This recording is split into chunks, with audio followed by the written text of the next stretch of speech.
बच्चा पैदा होता है, दूध और डायपर पर टैक्स, पढ़ाई शुरू होती है, शिक्षा पर टैक्स, किताबें, notebook, pen, pencil, mobile data सब पर टैक्स, कमाई शुरू होता है, इनकम पर टैक्स।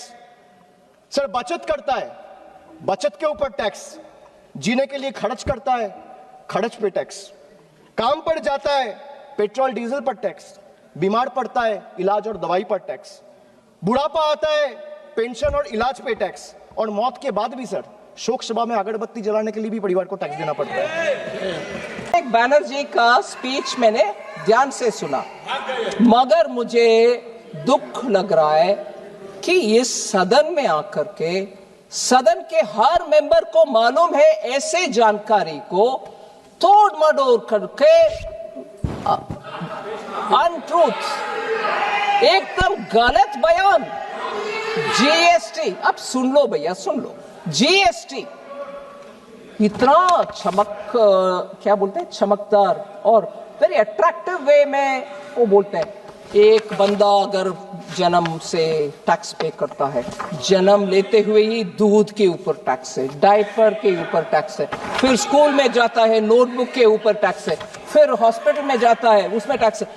कहां से निकाल रहे हैं जी ये सब? मैं बोल रही हूं 2017 जब जीएसटी इंट्रोडक्शन हुआ तब से ही दूध के ऊपर टैक्स नहीं है जीएसटी। ये कहां से ले आ रहे हैं जी? एक इस हाउस को I don't know if it is the right word, बेवकूफ बनाने के लिए उनका भाषण है। मिल्क के ऊपर कोई टैक्स नहीं है जीएसटी, एजुकेशन के ऊपर कोई टैक्स नहीं है, जीएसटी इफेक्टिवली एग्जेम्प्ट है, जीरो है। Preschool to higher secondary education ये सब जीएसटी से मुफ्त। Education leading to recognised qualification जहां है वहां भी जीएसटी नहीं है। बुक्स, नोटबुक्स, टेक्स्ट बुक्स सब जीरो है जीएसटी। ये सब जुलाई 2017 से ही, ये नेक्स्ट जनरेशन जो सितंबर 2025 में आया उसमें और सुधार हुआ है।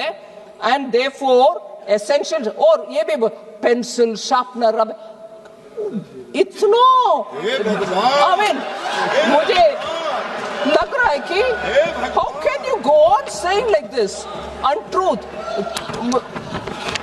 ये टीएमसी का भी आने वाला है, टीएमसी का भी जीरो आएगा, जीरो। और पेंसिल, शार्पनर मैं स्पष्ट करने के लिए बोल रही हूं मैडम आपको, नहीं आप आराम से सुनिए ना, आप सुनिए madam. Pencil, sharpener, eraser, exercise book, notebooks, maps सब जीरो है। सो ये कहां से निकल कर डेटा ले आ रहे पता नहीं। हेल्थ केयर सर्विसेज सितंबर 2025 से इधर बहुत चर्चा हुआ मानसून सेशन के समय, उसके बाद हेल्थ में मैं जीएसटी काउंसिल को धन्यवाद कहना चाह रही हूं, सभी मंत्रीगण उसमें सहमत थे। जीएसटी रेट ट्रीटमेंट, डायग्नोसिस और केयर के लिए जीरो है, टोटली एग्जेम्प्ट है since 1 July 2017। Health and life insurance अभी वो भी जीरो को आ गया प्रीमियम के ऊपर। নমস্কার প্রিয় দর্শক, এবার বুঝতে পারলেন তো বিষয়টা। তাই শুরুতে আপনাদেরকে সকলকে হাত জোড়ো করে অনুরোধ করব, একবেলা কম খাওয়া দাওয়া করুন, তবু ছেলে মেয়েকে স্কুলে পাঠান। শিক্ষার খুব প্রয়োজন, তার কারণ রাজ্যের আমাদের শাসক দলের মুখ্য সচিব তথা শাসক দলের পরবর্তী মুখ অভিষেক ব্যানার্জি সামান্য স্টাডি পর্যন্ত করেনি আমি কোন বিষয়ে কথা বলছি। কতটা মূর্খের মতো পার্লামেন্টে গিয়ে এত ঝুড়ি ঝুড়ি বুড়ি বুড়ি মিথ্যা কথাগুলো বলে যাচ্ছে। আমি তো শুধু অবাক হয়ে গেলাম, শ্রীমতী নির্মলা সীতারামন যদি এই তথ্যগুলোকে না তুলে ধরতেন আমরা হয়তো জানতেই পারতাম না। আর ওই যে অভিষেক বন্দ্যোপাধ্যায়ের যে স্ক্রিপ্ট, যে ডায়লগটা, ওইটাকে তৃণমূলের এক্স হ্যান্ডেল থেকে শুরু করে ফেসবুক পেজে দিয়ে দিয়ে সাধারণ মানুষকে বোঝাতো, দেখো অভিষেক বন্দ্যোপাধ্যায় তোমাদের অধিকারের লড়াই লড়ছে।